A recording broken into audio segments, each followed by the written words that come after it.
Movimiento Dignidad por Colombia. Senador, muy buenos días. Muy buenos días, Jorge, muchísimas gracias por su llamada. Un saludo a todos los barranquilleros y a los barranquilleros. Bueno, los barranquilleros, ese es un grupo de amigos médicos, otros economistas, ingenieros y comerciantes industriales que me llaman a preguntarme qué es eso que está planteando el senador Robledo del movimiento político Dignidad y que está bregando para que el Consejo Nacional Electoral le pueda entregar la personería jurídica para que se facilite el trabajo político en Colombia. Sí, muy buenos días, Jorge. A ver, se trata de esto. Hagamos esta explicación. Hace unas semanas, en un trámite que se hizo por acuerdo, un sector del polo, o unos mejor sectores del polo, tomamos la decisión de escindirnos de la organización. Para eso el Polo Democrático Alternativo hizo un Congreso Nacional conforme a sus estatutos y prácticamente por unanimidad entre quienes nos retiramos de la organización, quienes se quedaron en ella, nos escindimos. Eso es un derecho que está establecido en una ley estatutaria y en los estatutos del Polo, el derecho a escindirse. O sea, nosotros no nos retiramos entonces del Polo, Jorge, expulsados o sancionados o porque renunciamos, sino utilizamos una figura que se llama la escisión, que es una figura que en el mundo comercial es muy común, como cuando unas personas tienen algún negocio en sociedad y deciden escindir el negocio, ¿sí? Y lo hacen. Entonces, esa fue, digamos, la decisión que tomamos y en este momento estamos en el Consejo Nacional Electoral, como usted lo mencionó, en el trámite para que se nos otorgue una personería jurídica con todas las de ley. O sea que el Polo quedaría con su personería jurídica y nosotros adquiriríamos la nuestra. Ahora, ¿cuál es el sentido principal de dignidad? ¿Qué es, digamos, el aspecto principal al que se propone? Bueno, nosotros somos, por supuesto, muy críticos de lo que está pasando en Colombia desde hace mucho rato y estamos en la oposición al gobierno del presidente Duque y seguiremos en eso. Pero lo que estamos es proponiendo un gran acuerdo nacional, un gran pacto nacional para sacar este país adelante. Colombia no puede seguir siendo un país montado en torno a las peleas de perros y gatos, a ver quién tira más improperios, quién hace con mayores, o sea, quién hace una política más dura en el debate. No, nosotros no estamos por eso y mucho menos estamos por la idea de estatizar a Colombia, atacar la propiedad privada, ese tipo de cosas están completamente descartadas. Nunca las defendimos en el Polo y ahora pues por supuesto que tampoco lo vamos a hacer. Entonces, ¿cuál es el propósito principal de dignidad? Es un propósito que no es nada fácil, Jorge. Es demostrar, porque lo estamos demostrando, que en Colombia es posible tener una organización política que al mismo tiempo, represente los intereses de los sectores populares, trabajadores, etcétera, de los sectores populares, de las clases medias y de los empresarios, todos, tanto urbanos como rurales, que estén por hacer de Colombia un país que genere más fuentes de empleo, más fuentes de empleo, más fuentes de empleo. Y fíjese que no digo empleos, sino fuentes de empleo, Jorge, porque los empleos no se crean solos, el empleo aparece en la industria, o aparece en el agro, o aparece en el comercio, o en el transporte, y eso está sujeto a que haya unas decisiones previas a que el empleo aparezca. Y fíjese usted que es evidente que esto, como está entendido así, es realmente posible que coincidan los intereses de todos estos sectores que yo acabo de mencionar, de todos los colombianos. Esa es la propuesta que estamos haciendo. Esto que estamos planteando no es pues tampoco que nos lo estemos inventando ayer. Esto es lo que han hecho los países que han tenido éxito en su desarrollo, países de los que estamos lejísimos. Si usted mira los países más avanzados del mundo de hoy, es porque en algún momento de su historia hubo un pacto de ese tipo, un acuerdo de ese tipo, y esas son las políticas que los orientan desde hace años. Entonces, fíjese que es un proyecto pues en especial ambicioso, porque es el proyecto de unir a este país para sacarlo adelante en torno a este tema principal que le acabo de mencionar, pero por supuesto la lucha contra la corrupción frontal, la lucha contra toda forma de violencia. No auspiciamos ningún tipo de violencia para reclamar o para tramitar las diferencias entre los colombianos, un Estado que tenga el monopolio sobre la fuerza, sí, que una vez se perdió hace muchísimos años, esto nos ha creado problemas gravísimos. Ahora, que ese monopolio de la fuerza pues sea un Estado garantista, democrático, que no abuse ni atropelle de su poder, y así otras tantas cosas, los asuntos relacionados con visiones democráticas en educación, en salud, en medio ambiente, en esto lo vamos a enfatizar mucho. No hagamos de las diferencias naturales diferencias sociales. O sea, no utilicemos las diferencias que son de la naturaleza para abusar contra nadie. Entonces, el hecho de que alguien sea mujer, o sea negro, o sea indígena, etcétera, o joven, o adulto, o LGBTI, no debe conducir a nadie a que lo maltrate y lo atropelle y hasta lo asesine. Entonces, es una visión muy, muy democrática y muy amplia de las cosas. Y nos ha ido súper bien, Jorge, nos ha ido súper bien. Bueno, y esperamos que le siga yendo bien, senador, porque la verdad es que se necesita en el país que lleguemos a unos acuerdos mínimos para que podamos seguir logrando un desarrollo económico y social de acuerdo a la verdadera potencialidad de Colombia. No hemos sabido apreciar la paz que tanto nos ha costado, y todavía a estas alturas ya de finales del año 2020, principios del 21, seguimos borbandeándola o sigue borbandeándola el gobierno central. Senador, no puedo dejar de preguntarle esto, es decir, el industrial Cristian Daes, presidente de Tecnoglass, en una entrevista que le hicieron en una emisora nacional, le preguntaron sobre el aumento del salario mínimo y él dijo: tienen huevo los empresarios del país pretender aumentar el salario mínimo en el 2%. Y aparte de eso, pues lo dijo claramente que las empresas que no sean capaces de aumentar el 5%, que es la propuesta que él hace del salario mínimo, pues van a tener que cerrar porque son empresas que no tienen. ¿Cuál es el pensamiento suyo sobre este tema del problema del salario mínimo? Y lo otro, lo quiero decir, que los pensionados, en los cuales yo me incluyo, vamos a recibir el año entrante, el 2021, un aumento que no va a pasar del 1.3 o 1.4, porque esa va a ser la inflación del año 2020. Sí, Jorge, a ver, no es solo el doctor Daes el que ha hecho ese planteamiento de que lo que están proponiendo algunos empresarios. Yo aquí quiero decir una cosa que es importante. Aquí con mucha frecuencia se dice los empresarios.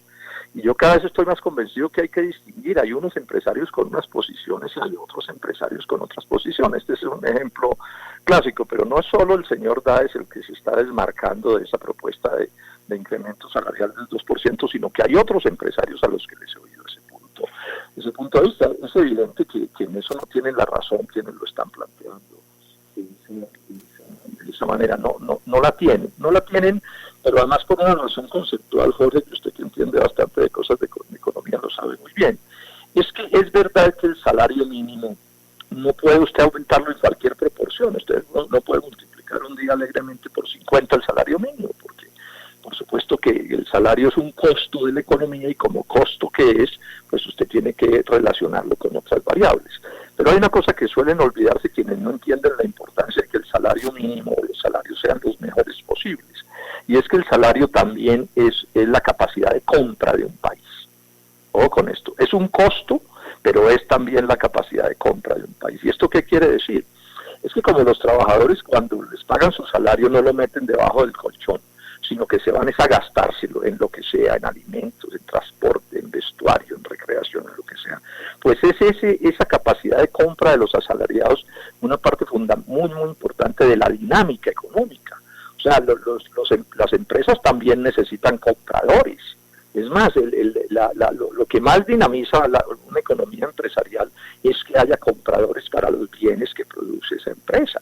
Es que lo primero que necesita resolver una empresa es quién le va a comprar sus bienes. Entonces, cuando usted hace alzas del salario mínimo superiores a la que están planteando algunos empresarios, y subrayo la palabra algunos, sí, porque hay otros, ya hemos visto que plantean otras, pues están desatendiendo una realidad. Es que si un trabajador gana un poco más, pues bueno, va a comprar un poco más, y si él compra un poco más, habrá alguna empresa que va a poder vender un poco más, y si vende un poco más, va a necesitar más trabajadores para producir esa nueva producción, y entonces esos nuevos trabajadores también tendrán un ingreso que antes no tenía y se volverán compradores. Fíjese que entonces lo que se termina constituyendo es algo que los economistas llaman un círculo virtuoso. O sea, es una serie de relaciones que si se hacen bien hechas, si se pueden hacer bien hechas, al final todos terminan ganando y la economía tiende a crecer como en una espiral ascendente, ¿sí? Esa es mi visión frente a las cosas. Entonces, las centrales de trabajadores no solo tienen razón cuando plantean que esos incrementos deben ser, digamos, los suficientes para que la gente viva un poco mejor, sino que tienen la razón en su visión macroeconómica. Yo he hablado con los dirigentes sindicales y ellos le explican a uno esto como de la misma manera que yo le estoy explicando. Esto lo entienden bien los trabajadores, cada vez entienden más en Colombia que su suerte está vinculada a la suerte de las empresas y que lo que hay que buscar son relaciones de gana-gana, a pesar de que haya diferencias, porque es natural que haya diferencias entre los trabajadores y sus patronos, pero esas diferencias se pueden tramitar de forma tal que ganen los unos y ganen los otros y al final gane el país entero, que es lo que necesitamos. Pues las diferencias son completamente abismales, incluyendo los países desarrollados, porque tienen una canasta básica por debajo que la que tiene la canasta básica colombiana. En Nueva York vale $600, la canasta básica en Argentina cuesta $600, o sea que aquí vale prácticamente casi que el doble, con la diferencia que el salario mínimo que obtiene les permite a un trabajador de su familia de 4 personas obtener 2 o 3 veces la canasta familiar en Francia, en Alemania, en Nueva York, en los Estados Unidos, y nosotros solamente nos alcanza para poder obtener alcance a la canasta básica mínima. Son 4 salarios mínimos que necesita cada familia de 4 personas para poder alcanzar eso. Eso es parte fundamental de lo que usted está expresando, acaba de expresar. Yo se los pongo en números a raíz de un trabajo que acabo de publicar, que es salario mínimo en Colombia y la reorientación del gasto público en el caso del país. Y fíjese y ríase de esto, el 5% que está pidiendo el industrial Christian Dice y algunos industriales equivale al $12.40 el aumento, lo que significa a una tasa de cambio de 3.433,45, que es la que está rigiendo hoy, que equivale a obtener el 1.2 de la canasta básica. Y todavía estos señores que están peleando el salario mínimo todavía tienen el descaro de hacerlo, inclusive apoyado por muchos columnistas de los periódicos principales, República, Espectador y El Tiempo, diciendo de que si aumentamos el salario por encima del 2% se va a disparar la inflación, cosa que no es cierta y usted lo sabe bien. Bueno, senador, pasemos a otro tema, es decir, dentro del mismo tema político de lo que sería la plataforma política del movimiento Dignidad. Usted ha planteado un partido de unión que me parece viable en el sentido que se sienten todos a discutir, a plantear, que no haya, digamos, líder va a haber siempre, sino protagonismo y que pueda haber posibilidades. ¿Usted sí cree que hay posibilidades en Colombia de quienes pensamos diferente a el gobierno de turno, al centro democrático, para decirlo claramente, nos podamos unir para derrotarlos en las próximas elecciones? Yo creo que sí, ese debe ser un propósito. Entonces, comentemos sobre eso, Jorge. Yo he dicho que Dignidad es un pacto nacional, un pacto en el que caben prácticamente todos los colombianos. Estoy hablando socialmente hablando, fíjense que mencioné trabajadores, indígenas, campesinos, empresarios, clase media, urbana y rural, etcétera, etcétera.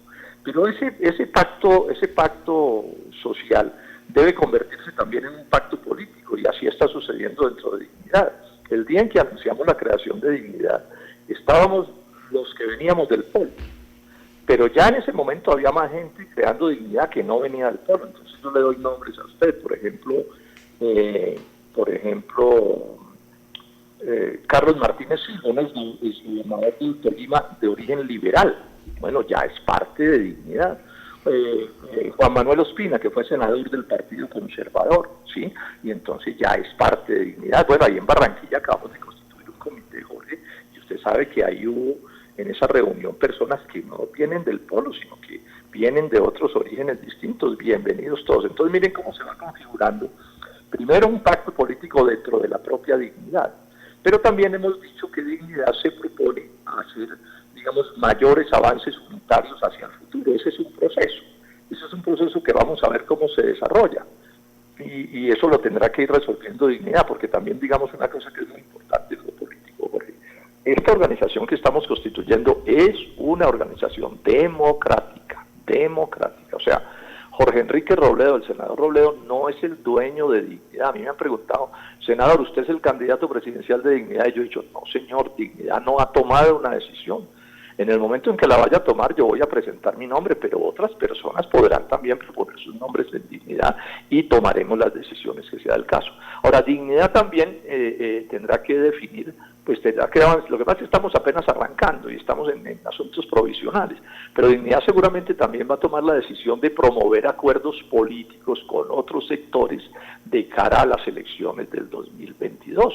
Eso seguramente va a ser así, porque aquí se trata de desarrollar fuerzas suficientes para que pueda alcanzarse los triunfos y elegir senadores y representantes y ojalá un presidente de la República. Entonces, en eso estamos, en un proceso de construcción, repito, democrático. Yo no creo en los caudillismos son estériles.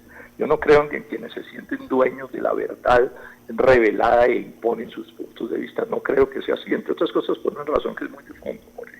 Y yo en esto soy muy franco, yo no soy un promesero, un charlatán.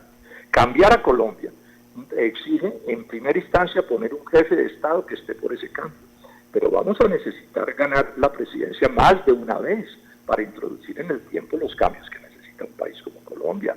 Esto no es, pues, digamos, como un hecho milagroso de que alguien se sube el 7 de agosto del 2022 y el 8 entonces ya apareció como en las películas de dibujos animados, todo resuelto, ¿no? Este es un proceso, entonces debe ser un proceso democrático de pactos nacionales y de acuerdos de todos los tipos.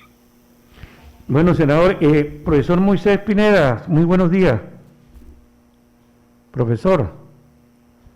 Bueno, profesor Pineda, pensé que estaba... Le escucho, Jorge. Buenos días. Bueno, me gustaría que interviniera con alguna pregunta al senador Robledo del Movimiento Dignidad por Colombia. No, pues saludar efectivamente la dinámica que está tomando esta búsqueda de consenso por fuera de cualquier cosa distinta a no al caudillismo. Trabajemos en función de una democracia amplia y no descartemos la posibilidad de tener que establecer alianzas. Yo creo que este sistema planteado así en forma abierta, desconcentrada y no caudillista es una buena posibilidad para el país. Quiera Dios que se mantengan estos atributos como base no negociable de la propuesta.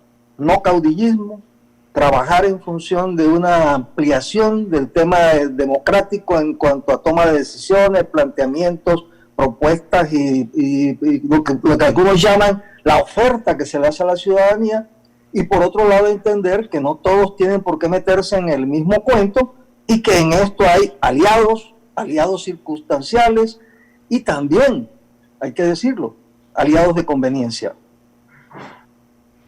Bueno, senador, esa es la apreciación del profesor Moisés Pineda, que coincide y está respaldando pues la tesis que usted está planteando en el movimiento Dignidad.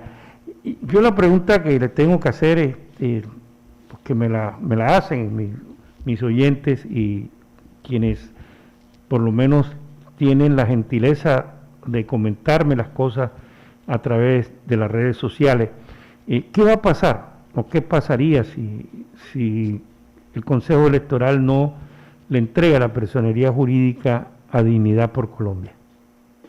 Lo primero que le hemos planteado al Consejo Nacional Electoral, y yo espero que así sea, es que nos resuelvan esto pronto.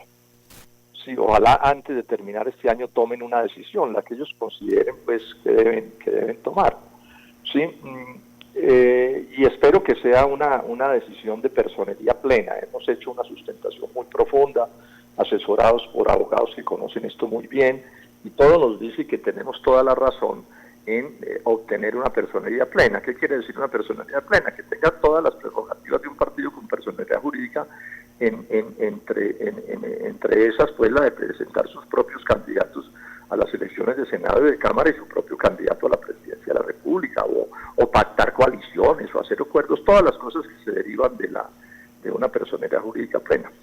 Vamos a ver, esperamos de pronto, ojalá esta semana o la próxima se tome alguna decisión al respecto. Y bueno, ya veremos qué suceda. Vamos a esperar qué sucede, pero de todos modos es bueno, Jorge, que usted sepa, y el profesor también lo sepa, y mi querido profesor, me alegra saludarlo, porque acuérdese que yo también fui profesor muchos años, no lo había saludado. Y me es muy gratificante, pues han estado toda su vida en la academia. Pero entonces, decía que con independencia del resultado, vamos a seguir actuando como sector político, O sea, Dignidad es un hecho que llegó en la política nacional para quedarse, porque nosotros, en buena medida, Jorge, lo que estamos es llenando como una especie de vacío de la política nacional. Sí, por cómo he planteado las cosas, es evidente que aquí hay una cosa realmente nueva en su concepción. Entonces ya veremos con qué forma, pero con la forma que sea, Jorge, vamos a estar ahí actuando. Ya veremos, repito, con qué forma. Yo espero que sea con la personería jurídica plena, pero si no hay otras maneras de actuar, y entraremos en acuerdos y en convergencias, como se quieran llamar, para las elecciones del 2022. O sea, vamos a seguir muy activos y vamos a seguir también en el Congreso de la República actuando con los mismos criterios que hemos venido actuando, que incluyen, esto es bueno también que se sepa, nosotros nos escindimos del polo, pero no quiere decir esto que entonces pasamos como de blanco a negro y no tenemos ninguna coincidencia con el polo, no. Yo les recuerdo que fue una decisión acordada, tranquila, sin agravios, y seguimos en el Congreso actuando como veníamos básicamente actuando antes, porque ellos y nosotros y los verdes y otros sectores están en oposición al gobierno del presidente Duque. Hay una bancada de oposición y bueno, ahí estamos trabajando. Entonces nos toca esperar, Jorge, un poco, y dependiendo de las circunstancias, de las decisiones que tome el Consejo Electoral, pues vamos a ir nosotros tomando las decisiones. Bueno, senador, como volviendo a tomar un poco la palabra de Cristian Daes, estas últimas que le voy a decir que pues no han sido muy comentadas. Decía él muy claro, es decir, nosotros estamos a Barranquilla, pues está a 3 horas en barco a Miami, en tantas horas a Houston, tantas horas en Los Ángeles en barco, estamos supremamente cerca y tenemos una balanza comercial con los Estados Unidos desfavorable, lo que invitó a los colombianos, a los empresarios, a que hay industria, que hay alternativas que se pueden hacer, que China tiene una balanza comercial del orden de los 400 mil millones de dólares favorable, México tiene alrededor de 200 mil millones de dólares favorables, Europa tiene una balanza comercial también favorable de los 200 mil millones de dólares, y nosotros que tenemos un TLC y que estamos supremamente cerca, no lo hemos hecho. Y él dice, hagamos industria. Es decir, usted ha sido un crítico siempre de los TLC y del problema de esta industria, especialmente Barranquilla. Barranquilla es una ciudad, como lo reafirma hoy Salomón Kalmonovich en su columna del Espectador, que se perdió el sentido industrial desde hace mucho tiempo y se convirtió en una entidad comercial y de servicio. Entonces, ¿qué haría el senador Jorge Robledo de llegar a la presidencia de la República por la industria y por el desarrollo de la agroindustria en el país? Jorge, usted conoce pues mis artículos y mis debates, etcétera, y esto que le voy a decir, pues no, usted no, estoy seguro que no lo sorprende, pero de pronto haya personas que no me hayan oído en este sentido. La base fundamental, insustituible, irrenunciable, irreemplazable del progreso de un país como Colombia pasa por industrializarse, por industrializar las faenas urbanas y las faenas rurales. O sea, yo soy un convencido de esto, son temas que yo he estudiado bastante durante toda mi vida. La más grande revolución, o sea, la más grande transformación de la historia de la humanidad fue la revolución industrial, o sea, pasar del trabajo manual al trabajo mediante máquinas, herramientas, o sea, introducirle a la capacidad de los seres humanos, introducirle fuerzas motrices inmensas, primero la máquina de vapor, después los motores de explosión, los motores eléctricos, etcétera, etcétera. Ese es el progreso de la humanidad. Si usted revisa las cifras, lo que sucede a partir de la revolución industrial con este desarrollo de la industria, o sea, de la mecanización de las faenas de los seres humanos, pasar del asadón al tractor, pasar de la señora que tejía con su mano y con una aguja a las máquinas de coser, pasar de las carretas con bueyes o caballos a los automóviles, todo eso de lo que estamos hablando, la creación del ferrocarril. Eso, la primera cosa que terminó generando fue un salto inmenso en el ingreso de los seres humanos. No se arreglaron todos los problemas, pero un salto inmenso en el ingreso. El nivel de vida de la población aumentó considerablemente. Sí, bueno, producto de eso en muy buena medida se hunden las monarquías, las dictaduras hereditarias, porque eso es lo que es una monarquía, un gobierno espantoso de tiranía y de violencia y de sangre, con el cuento de que eran representantes de Dios en la tierra, y se pasa a las repúblicas, sí, en donde ya es con el voto universal como se decide. Apareció el concepto de soberanías nacionales, o sea que un imperio no podía controlar a los demás países como se les diera la gana. Aparecieron los derechos humanos como concepto, que la gente no podía ser asesinada o torturada. O sea, esa es una revolución impresionante. Y si Colombia hoy tiene tantos problemas, es porque, entre otras muchas razones, en la base está que a este país no le hemos, o no le han, quienes lo han mal gobernado, no le han permitido desarrollar la industria y el agro. La industria y el agro, o sea, crear fuentes de empleo, crear fuentes de empleo, crear fuentes de empleo, los otros sectores también, pero el inicio de toda esta cadena virtuosa también es arrancar industrializando las faenas urbanas y rurales. Y mi pleito con los TLCs es ese. O sea, mi pleito con los TLCs es que los TLCs, antes que permitirnos crear más riqueza, nos han destruido la base industrial y agropecuaria nacional, y en ese ambiente no podemos avanzar. Pero entonces mire usted cómo viene creciendo, y hay ejemplos a la mano. Usted ha visto lo que ha venido planteando el industrial barranquillero también, súper exitoso,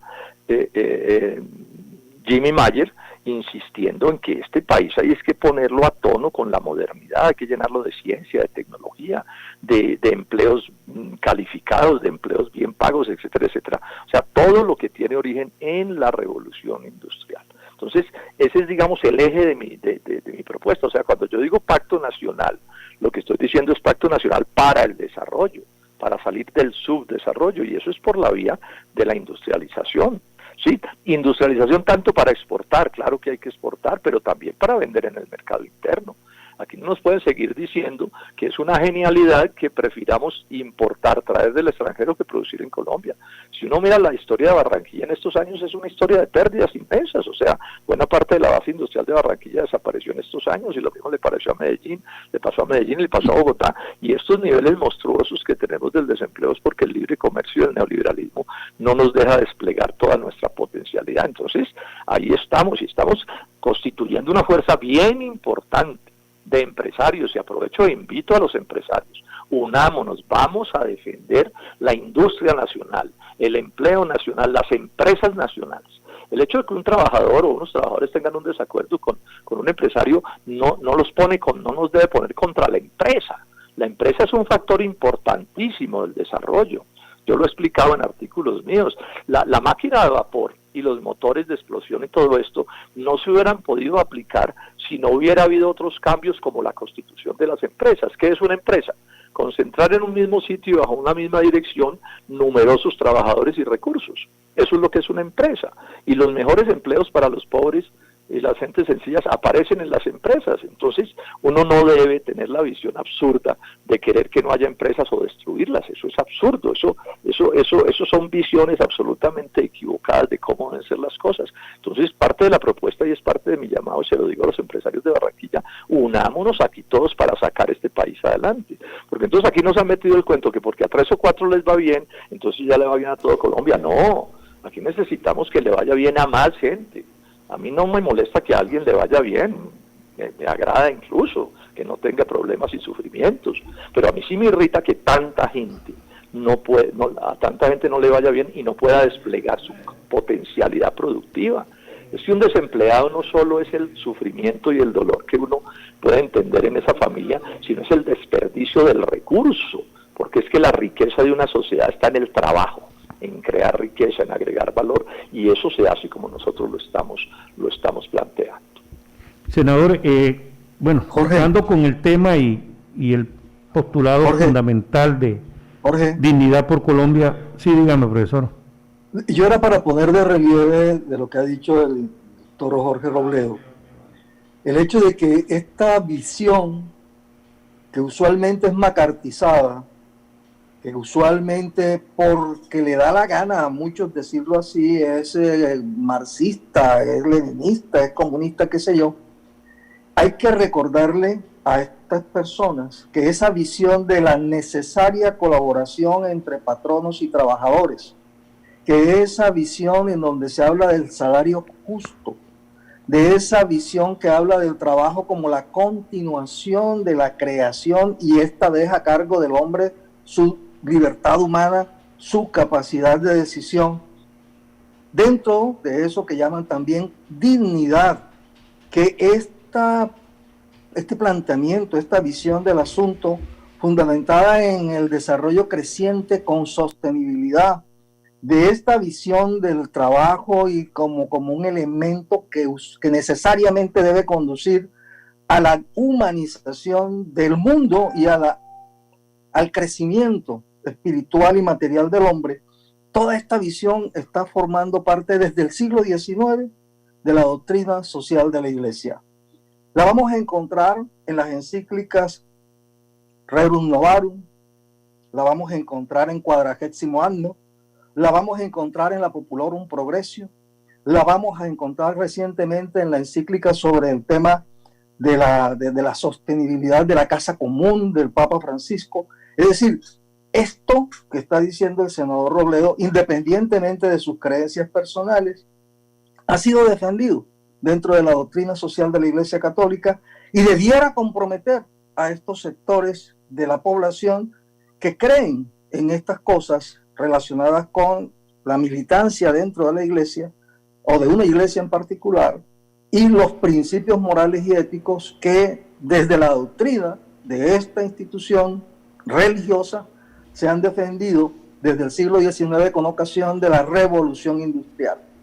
No se puede desconocer que también se ha dicho, y así apareció en algún momento en la Constitución Política de Colombia, no sé si la habrán borrado, pero ahí quedó, del derecho que tiene el trabajador a participar de los excedentes que produce la empresa, de las ganancias empresariales, y que en este momento, por el grave problema de Colombia, es que la ganancia se concentra en unos pocos, mientras que la mayoría queda desconectada de esa realidad. Y le preguntaría al senador lo siguiente: escuché este fin de semana respecto de una propuesta de la ultraderecha que debiera disminuirse la jornada laboral.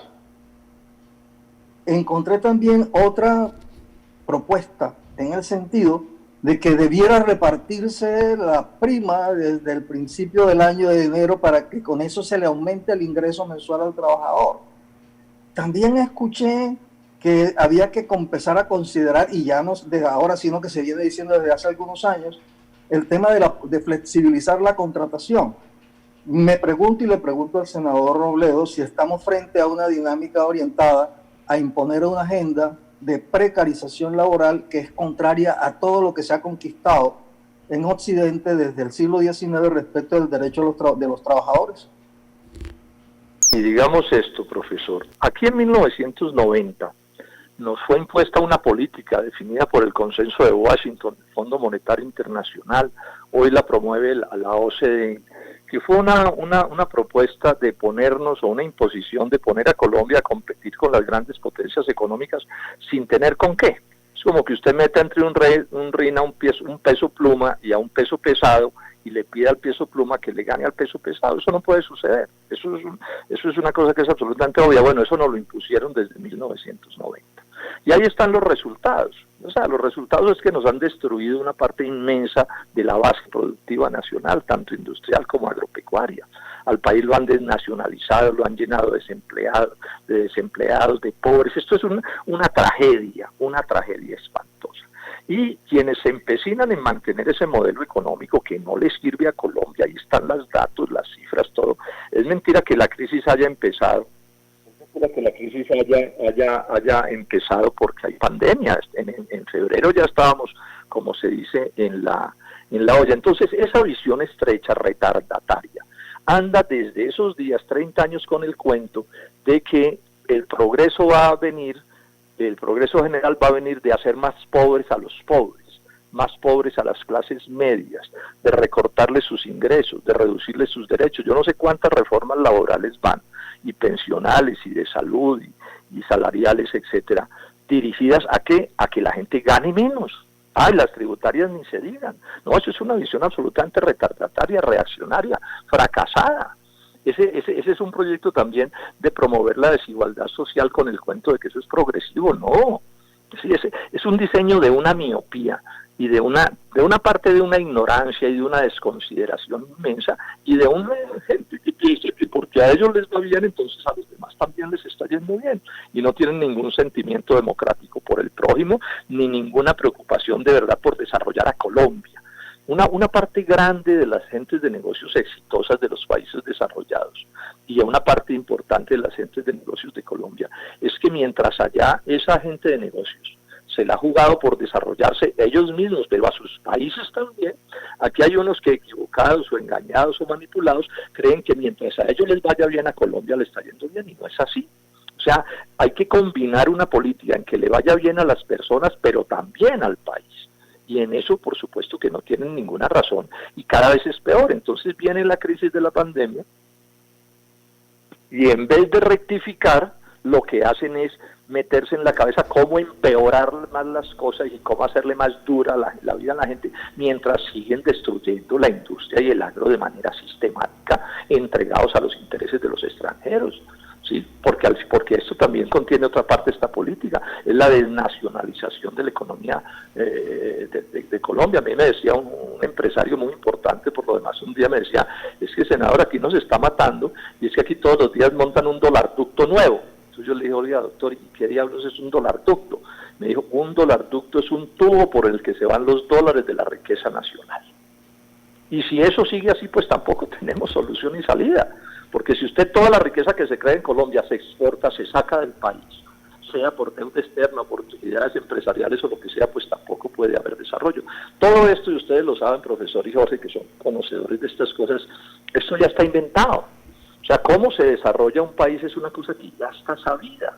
Lo que pasa es que eso no es lo que se aplica en Colombia. Aquí hemos caído en manos, digamos, de una gente que no está por el desarrollo nacional, que no entienden su deber para con su país. ¿Sí? Que creen que el país es como un limón, una esponja para exprimir y exprimir y exprimir, y no entienden que ellos también tienen un deber con Colombia, que es que, claro, que a ellos les vaya bien, tienen todo su derecho, pero tienen el deber de promover que a Colombia como país le vaya bien. Ok, senador, hay una inquietud que, digamos, siempre he tenido y le hemos dicho ahí la discusión, y es la que no se ha dado en Colombia. Yo me pregunto, y le hago la pregunta porque dentro de la filosofía, que era lo que le decía de dignidad por Colombia, donde usted decía, tenemos que sentarnos a dialogar, tenemos que sentarnos con los empresarios, tenemos que sentarnos con los sindicatos, tenemos que sentarnos con todo el pueblo colombiano para ver. Y es que nosotros nunca nos hemos preguntado, o si nos hemos preguntado no damos una respuesta, ¿en qué somos buenos los colombianos? Porque es que los países que han logrado un desarrollo industrial, que se han logrado desarrollar ciertas áreas de la ciencia y la tecnología, se preguntaron eso, ¿en qué somos buenos? La India, Irlanda, tomaron la decisión de preguntarse y lograron unos avances supremamente significativos. Nosotros teníamos toda una política industrial en el IFIS, una política de sustitución de importaciones que hicimos con unas empresas muy bajas en tecnología y que se fueron quedando rezagadas y que por supuesto con los TLC prácticamente quedaron arrasadas. Y antes de los TLC fue con la apertura que hizo el señor César Gaviria con Rudolf Homs, que acabó con la agricultura del país y empezamos a importar 10 millones de toneladas de alimentos para mantener una inflación engañosa, una inflación baja, pero generando trabajo en el exterior y creando desempleo en el caso del país. ¿En qué seremos buenos nosotros los colombianos?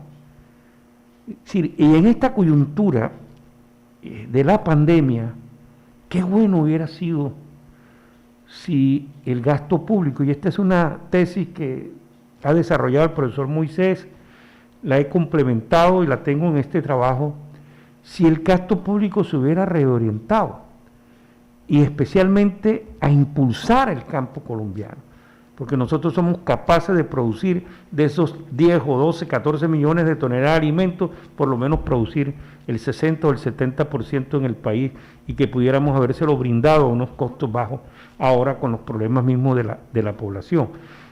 ¿En qué seremos buenos, senador? ¿Qué cree usted? ¿En qué debe ser la especialización que tiene el país? Porque no podemos seguir dependiendo de dos commodities que en 30 años prácticamente van a desaparecer, el petróleo y el carbón. Yo diría esto, Jorge, los colombianos, esto es una cosa que yo enfatizo mucho, los colombianos tenemos la potencialidad para ser un gran país. O sea, Colombia, digamos, podría estar funcionando en 10, supongamos que ese es un nivel, y estamos funcionando en 2, o en 3, o en 1. ¿Sí? O sea, nuestra potencialidad es para lo mejor. ¿Y por qué digo que nuestra potencialidad es para lo mejor? Porque tenemos las dos grandes condiciones que necesita tener un país para poder, digamos, aspirar a cosas muy grandes. Primero, tenemos un gran territorio, eso no es una cosa de despreciar. O sea, no es lo mismo ser Haití que ser Colombia. Nosotros tenemos 1.200.000 kilómetros cuadrados. Nosotros tenemos, por ejemplo, ventajas tan grandes como esta. ¿Cuántos países del mundo tienen costas sobre el Océano Atlántico y sobre el Pacífico? Eso ya es una ventaja descomunal. Bueno, entonces, primero, un país enorme, lleno de posibilidades de riquezas de todo tipo. Y segundo, más importante aún, ya somos un número importante de colombianos, somos 50 millones de colombianos, de un pueblo inteligente, creativo, echado para adelante. Cuando uno viaja al exterior, donde hay 5 millones de compatriotas que se tuvieron que ir de Colombia porque no consiguieron empleo. Entonces, ¿a cuánto es el desperdicio de tener 5 millones de colombianos creando riqueza en el exterior en vez de estarla creando en Colombia? Eso ya es el fracaso rotundo de quienes nos han gobernado. Bueno, y uno va a España o a Estados Unidos, donde hay hartos colombianos, y uno le dice al gringo o al español, yo soy colombiano, y el otro ahí mismo le dice, ¿cómo? Oiga, ustedes sí son unos berracos para trabajar, qué gente tan creativa, tan echada para adelante, tan luchadora, etcétera. Entonces, nosotros, si este país se hubiera gobernado bien, si usted tiene una gran riqueza y tiene unos buenos trabajadores, Jimmy Mayer lo ha mencionado en estos días mucho, que él no tiene ninguna queja de los trabajadores colombianos, son tan buenos como los mejores del mundo. Entonces, ¿cuál es el lío que nosotros hemos tenido? El lío que hemos tenido es que hemos sido mal gobernados y esa potencialidad no se ha utilizado como se ha debido utilizar. Ahora, ¿en qué ramas y en qué sectores? Pues esos son análisis de más detalle, pero hay una cosa que usted acaba de mencionar. Es una cosa que es obvia, que si yo estoy importando 14 millones de toneladas de productos agrícolas que podríamos producir en Colombia, usted debe enfocarse en cómo vamos a reemplazar por lo menos una parte bien grande de esas importaciones. Eso es una cosa, Jorge, que no hay que ser un genio para verlo. O sea, la oportunidad está ahí. Entonces, cuando yo oigo a alguien que me dice, no importa que importemos 14 millones de toneladas de comida que nos comemos los colombianos, más bien breguémosle a vender una uchuva a un japonés o un aguacate a un chino. Pues yo digo, pero ¿esta vaina qué es? Ahora, yo no me opongo que vendamos el aguacate y la uchuva, eso no es el problema. Pero el problema es que nosotros tenemos aquí una capacidad de compra que debemos venderle, que es aquí es más fácil venderle. Es que es más fácil venderle una libra de maíz a una señora antioqueña para que haga una arepa, a bregar a venderle una uchuva a un japonés que ni siquiera sabe que las uchuvas existen. Si esto es una cosa ya de ser, lo mismo puedo poner un ejemplo de las confecciones. O sea, porque claro, hay cosas que Colombia no puede producir en este momento y tiene que importarlas. A mí me dicen tractores, entonces yo digo, listo, impórtenlos todos. O me dicen computadores, yo digo, listo, impórtenlos todos. Pero yo sí tengo que ver qué puedo producir. Entonces, por ejemplo, hoy estamos importando confecciones en proporciones inmensas y las podríamos producir en Colombia, por lo menos muchas de ellas, y las estamos importando. Entonces, aquí lo que pasa es que hay una visión equivocada de las cosas. Ahora, si usted se mete duro en agroindustria y en producción agropecuaria y en confecciones, usted va aprendiendo el oficio. Esto lo saben los industriales muy bien, y usted de unas cosas relativamente simples puede ir pasando a otras más complejas. Pero si usted renuncia a asomarse siquiera a la industria, ¿sí? Entonces, ¿qué es lo que nos ha pasado en estos 30 años? Buena parte de la base industrial que habíamos construido nos la destruyeron y siguen destruyendo base industrial. O sea, al país entonces nos metieron la mentira, y eso es posición oficial del ministro que negoció el TLC con Estados Unidos. A mí me lo dijo en la cara. ¿Para qué producir si tenemos petróleo y carbón y con eso pagamos las importaciones? Sí, es así, esa es la doctrina oficial hoy en Colombia. Vivamos del petróleo y del carbón y olvidémonos de lo demás. Y con eso nos conseguimos los dólares para importar. Eso es una miopía, eso es un absurdo. Eso no lo ha hecho ningún país del mundo que haya salido adelante, ninguno. Pero ¿cómo se les va a ocurrir una cosa de ese calibre? Y así otras cosas que se pueden hacer. Ese fue, digamos, uno de los grandes errores que hemos cometido en el manejo económico, que nos dejamos llevar por la enfermedad holandesa y pensamos que todos los años íbamos a tener petróleo el barril a $150 o por encima de los $80 y el carbón a $100 la tonelada, y no la sembramos. Otros países pues que han tenido esa oportunidad lo hicieron, sembraron, y Chile es un ejemplo de ello. Chile no solamente es el cobre, en el sector agroindustrial y agrícola tiene una fuerte producción que vende por todo el mundo, salmón, manzanas, uva y sus viñedos, y lo hicieron porque con la plata crearon las infraestructuras necesarias para desarrollar el campo chileno. Nosotros llevamos años y años hablando sobre el problema del campo, los estudios de Ocampo sobre el tema, los estudios de Cecilia López, las posiciones suyas, los de Salomón Kalmonovich, y para mencionar algunos, nada más acá en nuestro territorio, Indalecio Dangond, que no es una de izquierda, sino que es, digamos, de centro derecha, pero que conoce el campo y que sabe, y siempre están diciendo las cosas y sin embargo no hacemos absolutamente nada por problemas de resolverla, porque nos acostumbramos a la comodidad, que las cosas era mejor traerlas de afuera que en el país, y olvidándonos que muchos de los productos que estamos importando, aparte del subsidio alto que reciben, vienen con el dumping, que la misma Organización Mundial del Comercio ya prácticamente no se pronuncia en nada sobre el problema del dumping, que inclusive en industrias nuestras que exportan lo están aplicando, porque venden más barato en el exterior que lo que venden en el caso del problema del país. Pero senador, bueno, nos está quedando pocos minutos y quería hacerle esa pregunta. Jorge Robledo, presidente de Colombia en época de pandemia, y lo cogió la pandemia un año. ¿Qué hubiera hecho el senador Jorge Robledo con el manejo del presupuesto público del país para el año 2020 y 2021? Uno de los errores más garrafales de Duque y de Carrasquilla en el manejo de la pandemia es que no hicimos, o no se ha hecho, o se ha hecho muy mal, lo que han hecho los demás países del mundo en esto de la pandemia. Es que eso ya está inventado, qué es lo que hay que hacer cuando hay una crisis tan grave, porque esta es una crisis profunda. y en muy buena medida una crisis de demanda. O sea, es que los compradores se redujeron abruptamente en proporciones inmensas por todo lo que ya sabemos que ha sucedido. Y esas crisis así hay que atenderlas es con gasto público. Yo el 22 de marzo, Jorge, ahí está, el 22 de marzo le mandé una carta a Duque, le hice mucho ruido. Le dije, mire doctor, se viene una crisis miedosa, puede ser una de las peores crisis de la historia. Yo fui de los primeros que vi que la gravedad de lo que venía. Y le dije, y esto se atiende es con gasto público, señor. Y le di 5 ideas de dónde conseguir plata. Para gastar y gastar y gastar plata. El Estado gastando plata. ¿El Estado gastando plata para qué? Plata para que la gente, bueno, que no se quiebren las empresas, por ejemplo. Pero además para que la gente tenga plata entre el bolsillo, los nuevos y los viejos desempleados, los nuevos y los viejos pobres. Para que gasten, para que haya a quien venderle. Es que eso es así de simple. La economía funciona donde hay compradores. Donde no hay compradores no hay nada que hacer. Sí, porque usted puede producir, no sé, los mejores almuerzos de Barranquilla, Jorge, pero si en Barranquilla nadie tiene un peso con qué comprarle su almuerzo, pues usted no lo puede vender. Sí, así sirve para todo. Y estando esto perfectamente claro, lo aclaró Keynes súper bien desde la década de 1930, etcétera. Lo están haciendo todos los países del mundo. Yo les doy este dato.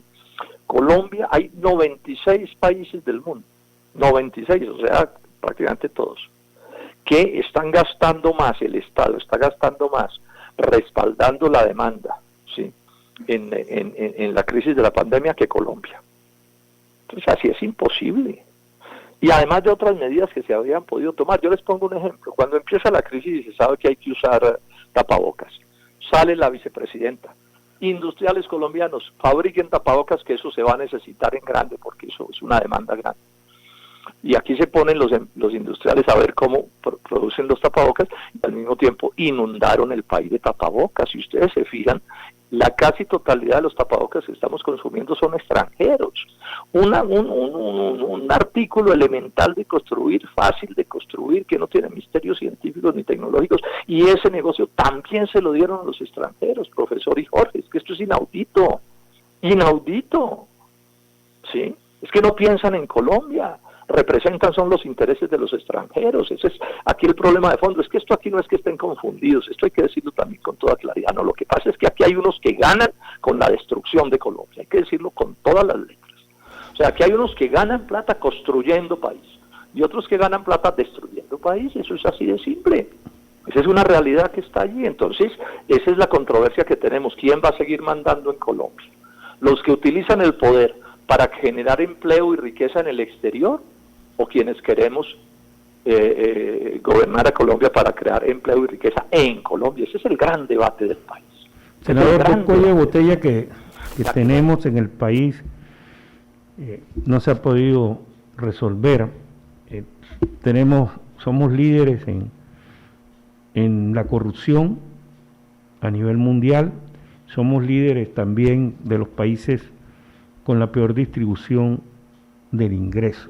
Dignidad por Colombia, ¿qué plantea para que en un periodo de tiempo adecuado, de mediano plazo, podamos tener una mejor distribución del ingreso y podamos disminuir los grados de corrupción que existen? Y digo disminuir porque acabar con la corrupción, eso no es posible, y eso está demostrado en el mundo, pero sí se puede bajar o disminuir el grado de corrupción para que con esos recursos públicos pues puedan rendir mayor bienestar para los colombianos. Yo le voy a pedir que vamos terminando, porque estoy súper mal de tiempo. ¿Sí? Se imagina cómo es este oficio. Con mucho gusto estar con ustedes. Nosotros también. Yo le voy a hacer este último comentario sobre el tema de la corrupción. Uno de los cánceres de Colombia es la corrupción. Esto es una cosa realmente repugnante lo que está pasando en todos los sitios de Colombia, en unos más y en otros menos. Lo de Barranquilla es muy grave, hay que decirlo con todas las letras. No sé cuántos escándalos de corrupción grandes ha habido en los últimos tiempos que tienen que ver con Barranquilla, pero usted mira Bogotá, Medellín, Cali, todo el país profundamente corrupta. Tenemos una clase política que en proporciones muy grandes se ha convertido, son como unas especies de asociaciones para delinquir, hay que decirlo con todas las letras. Muchas de las más grandes fortunas de Colombia se están montando en la corrupción. La corrupción se ha tomado parte profunda del Estado colombiano. Esto es de una gravedad, pero pasmosa. Un país así no tiene futuro. Usted se fija en el caso del tema de la salud, por ejemplo, y una de las cosas más graves que hay en la salud es la ladronera que se ha instalado internamente. Entonces, sobre eso yo qué les puedo decir a los colombianos. Bueno, primero una hoja de vida que ahí está, revísenmela como quieran, y no me van a encoger en absolutamente nada que pueda ni siquiera acercarse remotamente a un acto de corrupción, nada. Pero además miren mi conducta, ¿sí? La manera como yo he enfrentado eso en el Congreso. Yo soy seguramente el senador que más debates de corrupción ha hecho en la historia del Congreso. Los he enfrentado todos, los más duros y los más difíciles.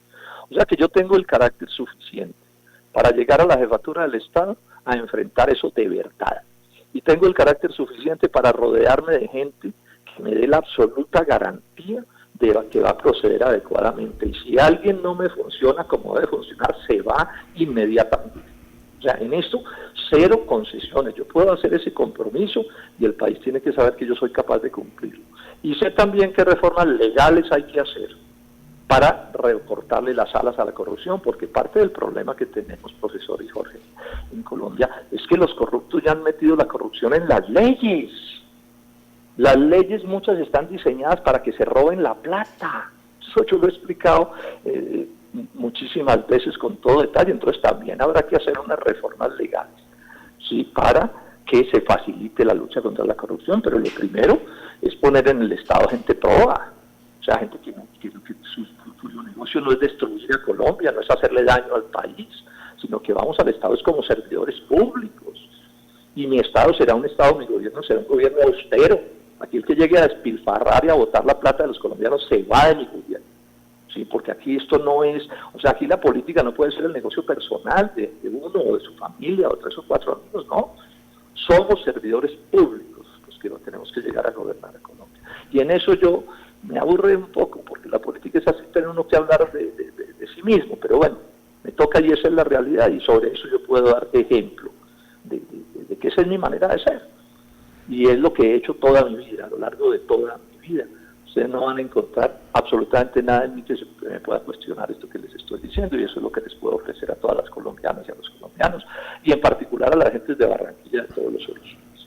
Senador, muchas gracias por su tiempo, y quiero decirle pues a los oyentes que tienen un movimiento político abierto, democrático, Dignidad por Colombia, donde todos caben, o todos cabemos, así que no va a ser la primera vez que vamos a tener al senador, ni la última, en nuestro espacio radial, y a ustedes pueden inclusive tener acceso directo con el senador Robledo o con los coordinadores que tiene el senador Robledo, como es Norman Alarcón, en el caso del Departamento del Atlántico, y otra vez mío, yo con el mayor gusto le facilito los contactos para que lo hagan directamente, como ya lo hicieron un grupo de amigos que tienen un chat Filosofía por la Vida, que son médicos que ya se han contactado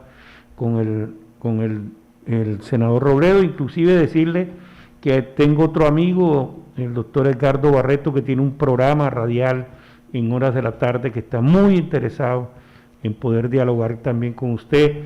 Ya, digamos, haremos los contactos o él se comunicarán para que cada vez, digamos, abrirle ese espacio que necesita el senador Robledo para su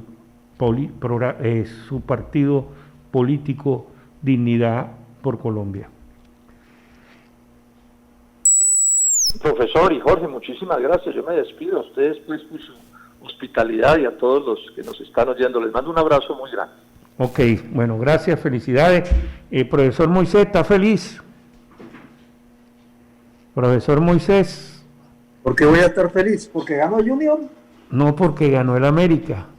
Ah, ya. Y por eso... Deje tranquilo a Sebastián, que está dolorido. No sé si le llegó el Doles que le mandé, la árnica, la compresa de agua fría y un poquitico de eso que llaman mentol Bengay. A ver, Sebastián, ¿qué pasó? Lastimosamente sí, doloroso la eliminación de Junior, un tanto cuestionable, en cuestión, en el tema arbitral. Porque hay que decirlo. Hay que decir, las cosas como son. El primer tiempo fue totalmente del América. El primer tiempo fue de los mejores, creo que de los mejores momentos que ha tenido América en todo el año. Y usted que vea la mechita lo sabe. Para mí el primer tiempo del América fue excelente. Lo único que se le puede que tuvo Junior fue la acción del mano a mano de C3, que tenía que darle el balón al goleador, a Borja. Era simplemente robar el balón a un costado y ya, eso era gol. Se iban dos errores de ese muchacho, pero bueno, sigue. Sí, también en Sudamericana tuvo un error muy parecido. Pero bueno, el primer tiempo fue total, un 90% del América. Creo que de los mejores partidos, o al menos ese primer tiempo que le he visto a la mechita en todo el año. Realmente fue excelente como lo jugaron. El segundo tiempo ya con Teo, Junior es otra cosa. Junior es todo dependiente, eso ya se sabe. Ya con el ingreso de Teo, con el ingreso de Ángel, Junior cambió las cosas. Y en el segundo tiempo fue un 90% del Junior.